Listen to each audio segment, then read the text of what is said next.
Whenever we talk about a country's economic problems, we almost always get stuck on the same things, the big, scary numbers. But what if all that is just a symptom of something much, much deeper? In this explainer, we're going to look at Pakistan's economy through a really different lens. The argument is that the real problem isn't the machine itself, it's the code that it's running on. Okay, so let's use an analogy here, because it's a powerful one. Think of the economy as a computer. On the left, you've got the hardware issues, the stuff we always hear about, deficits, debt, all those crises. And look, they're definitely important, but the source material we're digging into today says, hold on a second. The reason the system keeps crashing isn't a hardware failure, it's a software problem. It's all rooted in the people, the policies, and the basic level of trust in the system. All right, so if we're going to fix this computer, we can't just keep hitting the restart button and hoping for the best.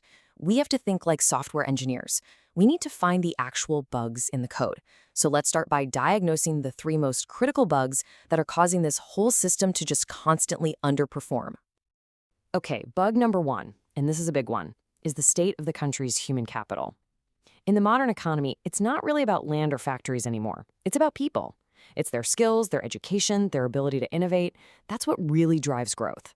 And think about it. A skilled workforce is like a magnet for investment because companies know their money is going to be put to good use. And this isn't just some abstract idea. Check this out. The source we're looking at points to studies that show just one single extra year of schooling can boost a worker's productivity by around 10%. That's huge. It has a direct, tangible impact on how competitive a country can be and whether it can create real prosperity for its citizens. The second major bug? Well, it's a chronic lack of stability. With frequent changes in government and all the political back and forth, leaders are just constantly in survival mode. They're so focused on putting out the next fire that there's no time or energy left to build a real, strategic, long-term plan for the economy. And this timeline just illustrates the problem perfectly. One government comes in and launches a new 5-year plan. Great. But before it can even get going, there's a change in leadership. And that whole strategy gets tossed out for a new one. This constant churn creates this massive cloud of uncertainty, which is just absolutely toxic if you're thinking about making a serious long-term investment.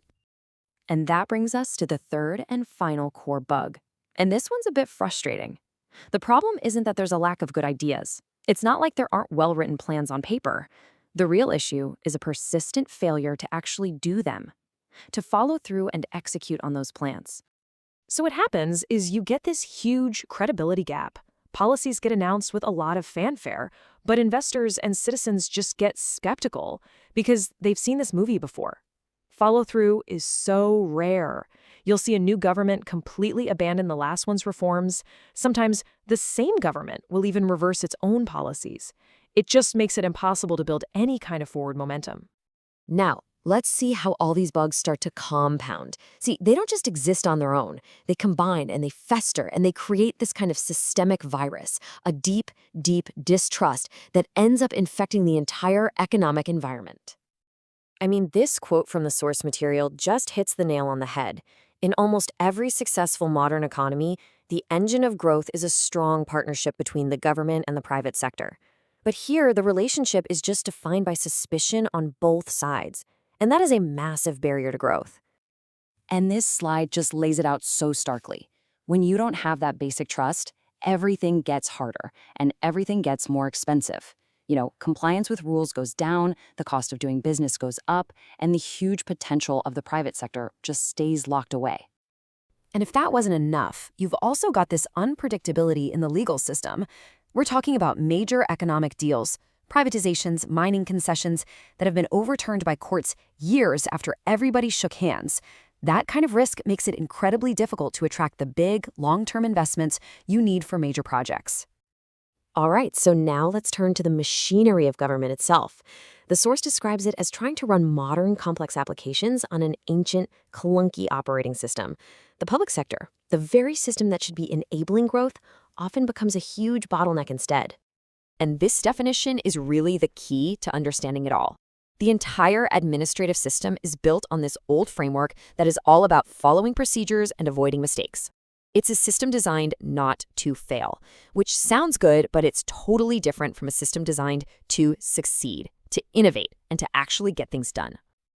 And this table just breaks down how that outdated OS creates total gridlock.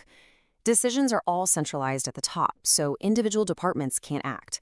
There are endless layers of approvals for everything, which cause massive delays and make it impossible to know who's even accountable.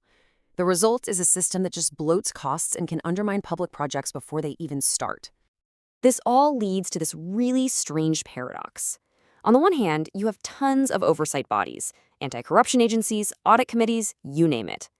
This has made honest officials absolutely terrified to take any initiative, basically paralyzing decision-making. But at the same time, corruption and inefficiency are still huge problems. So the system punishes initiative but somehow fails to actually stop wrongdoing. So if just constantly fighting fires isn't the solution, then what is? Well, the source argues that the only real way forward is a full system reboot. It's about a fundamental effort to fix the underlying software that's causing all these crashes in the first place. So what does this big software upgrade actually look like? Well, first, a massive investment in human capital, making education and skills the absolute top priority. Second, you have to ensure policy continuity, committing to a long-term vision that can actually outlast political cycles. Third, actively rebuild trust, forging a real working partnership between the government and the private sector. Fourth, you gotta modernize public administration and just overhaul that outdated government machinery. And finally, you have to redesign accountability, creating a system that actually enables initiative while still punishing wrongdoing. These aren't quick fixes, right? These are the deep structural changes that are necessary for any kind of lasting prosperity. And that really leaves us with the final and most crucial question. Look, dealing with service-level hardware problems is one thing, but rewriting a country's fundamental economic and administrative code, that is a challenge on a whole other level. It's a monumental task. But as our source suggests, it might just be the only way to finally escape this cycle of crisis and achieve real, sustainable growth.